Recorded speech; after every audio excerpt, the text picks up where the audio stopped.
And now, the end is near.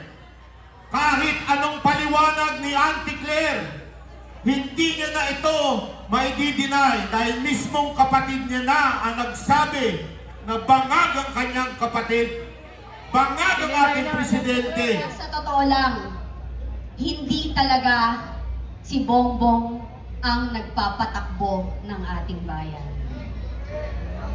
So panahon na sa mga kapulisan, sa Armed Forces of the Philippines, Philippine Marines, Philippine Navy, lahat ho kayo, nananawagan ho kami, hindi ho importante kung alam nyo, ginagawa nyo lang po yung trabaho nyo. Pero, sorry, ang importante is, kailangan po natin mag-ayos ng bayan. Panatbay! Magandang gabi! Parang gusto kong kumanta. And now, the end is near. Nananawagan tayo sa ating mga kapulisan. Maraming salamat po sa inyong lahat. Dahil alam namin, makikinig kayo sa taong bayan. At alam namin na hindi kayo magsisilbi sa isang bangag na presidente. Kahit anong paliwanag ni Auntie Claire, hindi niya na ito maidi-deny dahil mismong kapatid niya na ang nagsabi na bangag ang kanyang kapatid, bangag ang ating presidente. Kaya ako'y nananawagan sa mga kapulisan na nakapaligid dito. Alam ko na kayo po ay sumusunod lamang sa utos ng inyong mga nasa taas.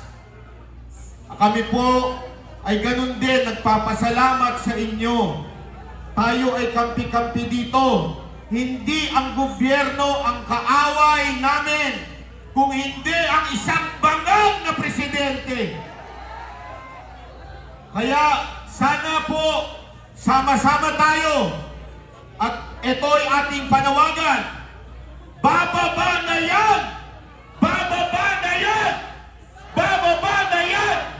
Pero bago po tayo magpatuloy, gusto ko lang ipakilala yung isa sa ating Banateros vlogger na si Jay Guevara. Jay, bati ka naman. Binabati ko kayo lahat dito at binabati ko rin si Marcos Jr. Putang ina mo, buwaba ka na. Isama mo yung asawa mong adik. Salamat. Alam ko bawal magmura. Iniingatan ko nga magmura eh. Anyway, yun lamang po. Ako nagpapasalamat sa lahat ng organizer nito. Alam nyo, napakahirap po na mag-organize ng mga ganitong pagtitipon dahil alam nyo naman, kaliwat kanan ang pananakot ng gobyerno. Kaliwat kanan ang demanda. Tulad ko po, kaliwat kanan ang demanda ko po, pero tanda lang natin, kahit ano pa yan, harapin natin yan. Kaya ako'y nagpapasalamat din sa ating mga husgado dahil tinitingnan nila ng tama. Dismiss na po ang kaso ko kay Trillanes. Dismiss na po ang kaso ko kay Torre. Yung 4 na kaso ko kay Zaldicos, mukha namang madidismiss na rin dahil ayaw na umuwi. Isa na lang, kay Ontiveros na lang. Pero okay lang yan. Dahil alam naman natin, nasa katotohanan tayo, hindi tayo nagsisinungaling, hindi tayo gumagawa ng kwento, tayo ay para sa bayan lang at alam natin naman na madidismiss yan. Gayunpaman, tayo po'y nagpapasalamat sa lahat po ng mga kasama natin dito, lalong-lalo na sa mga retired general. Napakahirap po sa kanila tumayo dahil siguradong kaliwat kanan ang pag-uusig sa kanila, pero nanindigan sila sa ating bayan. Alam niyo po, ito lamang po pag pinapanood natin yung mga history na movie natin sa Pilipinas. Di ba ho, nakita natin ang pinagdaanan ng mga bayani natin. Ngayon po, napakahirap maghanap ng bayani. At dahil ngayon, nagginawa na po, ako po, alam niyo po ako na galit po ako sa mga Marcos. Mula simula, kahit po kay Senator Amy, ngunit nagpapasalamat tayo kay Senator Amy na ginawa niya ang isang matinding sakripisyo na ilaglag ang kapatid niya at sabihin ang katotohanan. Maraming salamat, Senator Amy. Para sa bayan, tuloy-tuloy natin itong ipaglaban. At alam nyo, marami tayong balita na talagang unti-unti na nag-withdraw ng support ng ating mga uniform personnel. Alam nyo po, lagi nyo lang tatandaan at huwag kakalimutan. Sabi nga nila, yung amin daw ni Zaldico ay timing, tiniming daw ni Zaldico. Hindi po ako naniniwala doon. Ang nag-timing po nito ay walang iba kundi ang Panginoon. Nagsalita si Marcos na 5,500 ang flood control project na success niya. Kinabukasan, binagyo at bumuha. Panginoon na po ang nagigising sa bawat Pilipino. Kaya nga po, patuloy tayo. Humihingi ako sa inyo ng isang bagay lang. Mapayapa at legal na paraan. Dahil sabi nga nila, sinisisi nilang Iglesia ni Cristo. Bakit daw kasi nyo ninuklok? Bakit nyo pinayagan itong si Marcos na matugtong sa pagiging presidente? Nakalimutan po ata nila ang Romans 13 verse 1 na nagsasabing, submit to the authority that in all authority it comes from God. Ang Diyos po ang nagluklok kay Marcos. Ngunit, hindi kasalanan ng INC o tayong mga nabudol o kung sino man at lalong-lalo na ng Panginoon kung ang isang tao ay naging corrupt. Ang tawag doon, free will. Malayang pumili si Marcos na kesa pagsilbihan kayo at tayo, nagnakaw siya sa ating bayan. Kasalanan niya ito, hindi kasalanan ng mga bumoto. Nagtiwala tayo sa kanya, hindi niya tinupad ito. Kaya napapanahon na para bumaba si Marcos. Maraming salamat po sa inyo lahat. Thank you po. Kaya sa totoo lang, hindi talaga si Bongbong ang nagpapatakbo ng ating bayan.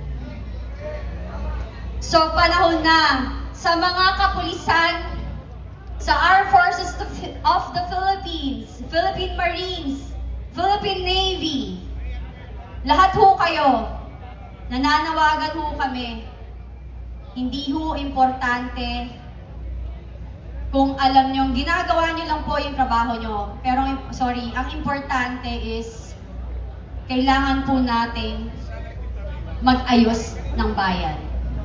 Kailangan ho natin na ituwid ang mga pagkakamaling nangyari. Kailangan natin ng leader na may sariling paninindigan, marunong magdesisyon, at kayang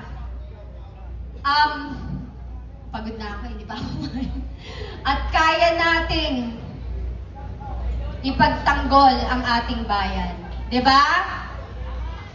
Alam ko, pagod na kayo, pero dapat pa tayo mapagod para sa ating bayan? Hindi! Diba? Dahil ang bayan natin, atin ito. Amen. Christian? Are you guys Christian? Thank you. Amen. Wala po ito sa relihiyon. Wala rin ito sa kulay ng politika. Ito po ay para sa bawat Pilipino ng bayan natin. Ito po ay para sa kinabukasan ng ating mga anak. Ito po ay para sa future ng ating mga apo. Mga nanay, tatay, tito, tita, kuya, ate, bakla, tomboy. Yeah! Pare-pareho tayong Pilipino. Bayan natin to. Karapatan nating ipagtanggol ang ating bayan. Laban para sa bayan. At naniniwala ako sa mga kasama natin sa kapulisan at kasundaluhan na alam nila kung ano ang dapat nilang gawin. Kaya hindi ko na ho sasabihin. Matalino ho sila. Hindi ho tamang pamunuan tayo ng mga taong gumagamit ng droga. Hindi ho tama yun dahil hindi ho sila normal mag-isip. May double identity yan. At may pitik. Kaya nga gusto tayo makipagyera rather than ayusin ang pamumuhay ng mga naghihirap sa ating bansa.